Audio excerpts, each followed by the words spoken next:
Gundul Pringis di alas Wonomulyo.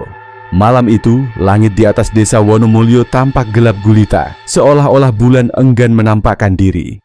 Angin berhembus dingin, membawa bau tanah basah, dan sesuatu yang lebih aneh, bau anyir seperti darah basi. Di pinggir desa, berdiri sebuah hutan kecil yang oleh warga sekitar disebut alas Wonomulyo. Hutan itu tak begitu luas, tapi sejak puluhan tahun lalu, tak ada warga yang berani masuk ke sana setelah senja. Konon, hutan itu dihuni oleh sesosok hantu yang disebut Gundul Pringis, sosok kepala botak licin tanpa rambut, dengan wajah pucat keabu-abuan, dan senyum lebar menyeringai dari telinga ke telinga. Matanya putih tanpa bola mata, dan ia selalu tertawa lirih. Hihihihihihi. Orang-orang bilang, siapapun yang melihat senyuman itu akan kehilangan akalnya, lalu menghilang ke dalam hutan dan tak pernah kembali.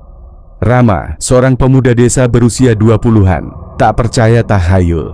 Ia baru saja kembali dari kota setelah merantau 5 tahun, dan merasa dirinya terlalu modern untuk takut pada cerita hantu. "Aku cuma mau jalan-jalan ke hutan, nyari inspirasi," katanya pada ibunya sambil membawa kamera DSLR. Katanya hutan itu angker, siapa tahu bagus buat konten YouTube. Ibunya hanya bisa menggeleng. "Jangan main ke sana, Rama.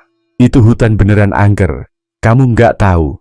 Dulu Pak Warto yang masuk ke sana juga nggak pernah pulang." Tetapi Rama tetap pergi. Ia masuk ke dalam hutan menjelang maghrib saat bayangan pohon makin panjang. Kamera sudah menyala dan ia merekam dirinya sambil berjalan. "Yo guys, kita sekarang ada di alas Wonomulyo. Katanya sih, angker. Tapi mari kita buktikan." Awalnya tak ada yang aneh, hanya suara jangkrik dan burung malam. Tapi setelah matahari benar-benar tenggelam, Rama mulai mendengar suara aneh, tawa lirih, seperti orang menahan tawa. Hihihi, hihihi. Rama berhenti. Ia melihat ke sekeliling. "Halo, ada orang?" Tak ada jawaban. Tapi suara tawa itu makin jelas. Lalu dari balik semak, ia melihat sesuatu. Kepala botak berkilau terkena cahaya bulan. Wajah itu tersenyum lebar, terlalu lebar untuk manusia biasa. Senyuman itu tak wajar, terbuka begitu lebar hingga kulit pipinya terbelah. Matanya menatap tajam, kosong tanpa kedipan. Rama terdiam, jantungnya berhenti sejenak. Klik, secara refleks, ia menekan tombol kamera dan memotret sosok itu. Namun begitu kilatan flash menyala, sosok itu menghilang. Yang tersisa hanya udara dingin menusuk tulang dan bau amis. Rama panik. Ia berbalik untuk lari, tapi langkahnya berat. Kakinya terasa menancap di tanah. Hihihihi. Suara itu kini tepat di belakang telinganya. Rama menjerit. 3 hari kemudian, warga desa menemukan Rama di pinggir hutan. Tubuhnya penuh lumpur dan luka gores. Ia duduk sambil tertawa pelan. Matanya kosong, bibirnya menyeringai aneh.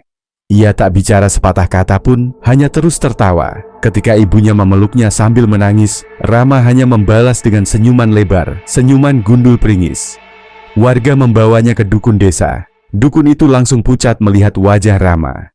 Ia menyuruh semua orang menjauh. Ini bukan Rama lagi. Ia sudah dipinjam oleh penunggu hutan.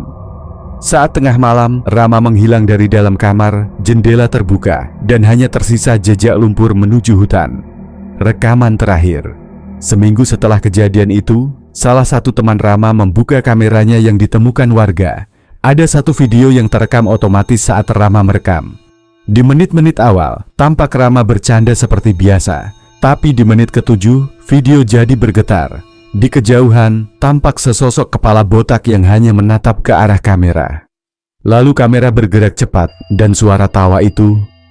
Di detik terakhir video, sebelum mati, terlihat wajah Gundul Pringis muncul sangat dekat ke kamera. Tersenyum, matanya kosong, dan perlahan membisik. "Sekarang, giliranmu." Sejak hari itu, warga desa menutup jalan menuju alas Wonomulyo. Setiap malam Jumat Kliwon, mereka membakar kemenyan dan menggantungkan bawang putih di depan rumah, berharap Gundul Pringis tak menampakkan diri. Tapi kadang, malam-malam tertentu terdengar suara tawa lirih dari hutan. Dan jika engkau melihat senyuman itu dalam mimpimu, jangan bangun, karena bisa jadi dia sudah ada di balik punggungmu.